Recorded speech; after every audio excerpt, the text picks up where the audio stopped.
Hi friends, మనందరికీ diet చేయాలి, weight loss అవ్వాలని ఉంటుంది కదా. కానీ డైట్ ఫుడ్ అంత టేస్టీగా ఉండక అప్పుడప్పుడు డైట్ని స్కిప్ చేస్తుంటాము. అలా అనిపించినప్పుడు ఈ వీడియోలో చూపించినట్టు కొర్రలతో దోశ ట్రై చేయండి. దోశలు అంటే ఎవరికి ఇష్టం ఉండదు చెప్పండి. చాలా టేస్టీగా తినేయచ్చు. మనం డైట్ చేస్తున్నామన్న ఫీలింగ్ కూడా ఉండదు.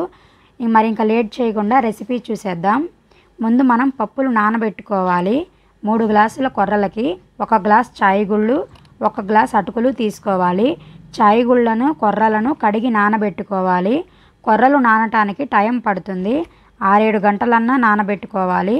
అటుకులని మనం పిండి రుబ్బటానికి ఒక అరగంట ముందు నానబెట్టుకుంటే సరిపోతుంది.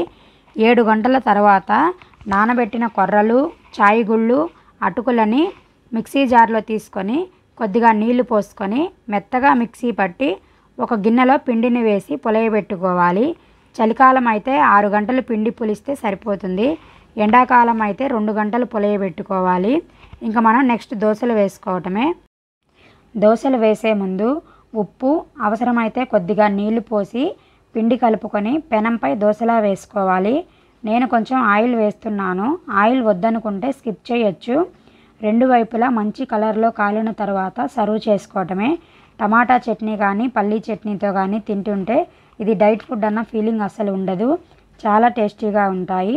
ఒకసారి మీరు కూడా ట్రై చేసి మీకు ఎలా కుదిరాయో కామెంట్ చేయండి. వీడియో నచ్చితే లైక్ చేసి ఛానల్ని సబ్స్క్రైబ్ చేయండి.